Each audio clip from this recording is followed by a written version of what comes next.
जो संस्थान चिल्ला चिल्ला के अपनी क्रेडिबिलिटी के बारे में बताती है, आज उसी संस्थान पर दाग लगे हैं। सोचिए उन एस्पिरेंट के बारे में जो देश के अलग अलग हिस्सों में बैठकर अपनी हड्डियां गला रहे हैं, जब उनको इस बारे में पता चलता है कि जिस रेस में दौड़ने की वो तैयारी कर रहे हैं उसका विनर तो पहले से ही डिसाइड कर लिया गया है। मिलिए 2021 की यूपीएससी टॉपर पूजा खेड़कर से, जिन पर आरोप लग रहे हैं कि ढेर सारा पैसा होने के बावजूद भी इन्होंने नॉन क्रीमी लेयर और बीसी सर्टिफिकेशन जारी करके आईएएस की जॉब ले ली।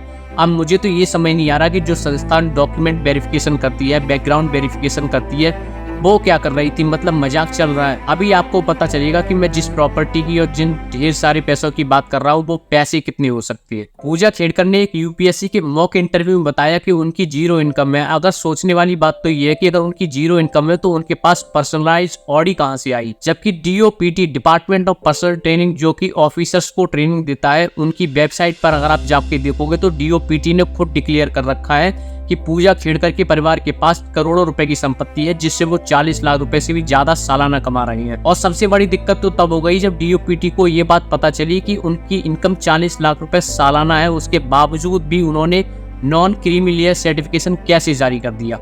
ये नॉन क्रीमी लेयर सर्टिफिकेशन उन कैंडिडेट को जारी किया जाता है जिन कैंडिडेट ओबीसी कैटेगरी से बिलोंग करते हैं, और उनके लिए 2 एलिजिबल क्राइटेरिया है।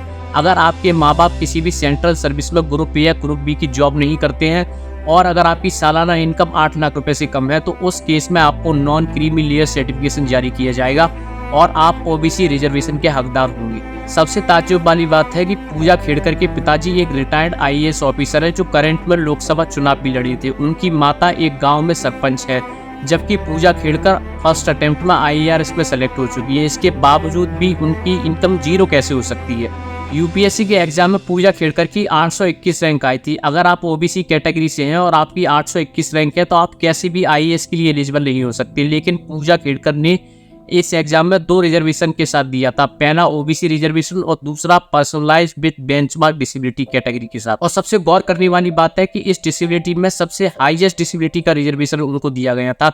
पूजा खेड़कर ने यूपीएससी को बताया कि उनको देखने में तकलीफ है और दूसरा वो मेंटली इल है। देखिए, जब आप बताते हैं कि यूपीएससी के एग्जाम में आपको किसी भी तरह की डिसेबिलिटीज है तो आपको मेडिकल चेकअप कराना पड़ता है ताकि वेरीफाई किया जा सके। जब दिल्ली एम्स ने पूजा खेड़कर को 6 बार नोटिस भेजा कि आपको एग्जामिनेशन के लिए आना होगा, लेकिन पूजा खेड़कर एक बार भी नहीं गई और उन्होंने इन डिसेबिलिटीज के लिए एक प्राइवेट संस्थान से मेडिकल चेकअप करा के उसकी रिपोर्ट लगा दी। आखिर क्यों? अगर आप वाकई में डिसेबल थी तो आपको दिल्ली एम्स से चेकअप कराने में क्यों दिक्कत हो रही थी।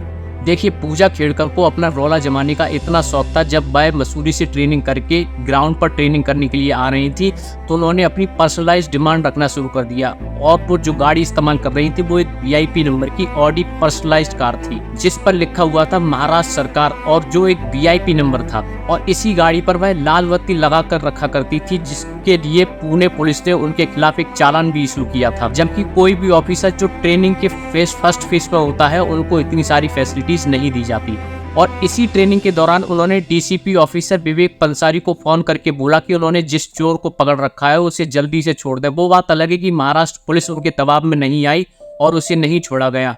मतलब अभी तक वो पूरी तरीके से आईएएस ऑफिसर नहीं बनी है, लेकिन जिस तरीके का रुतबा ये दिखाना चाह रही है उसी से आप समझ सकते हैं कि आगे चलकर ये कितनी इस देश की सेवा कर पाएंगी। अब दिक्कत तो ये है कि पूजा खेड़कर की मुसीबतें कम होने का नाम नहीं ले रही है। पुणे म्युनिसिपल कॉर्पोरेशन ने उनके घर के खिलाफ एक नोटिस जारी किया है जिसमें उन्होंने बोला है कि उन्होंने घर को इलीगल तरीके से बनाया है जो पब्लिक रोड को डिस्टर्ब करता है। ये सब तब हुआ जब उन्हें पता चला कि यूपीएससी एग्जाम में सेलेक्ट होने के लिए उन्होंने फ्रॉड किया है। ऐसी और भी वीडियोस देखने के लिए वीडियो को लाइक और चैनल को सब्सक्राइब कीजिए।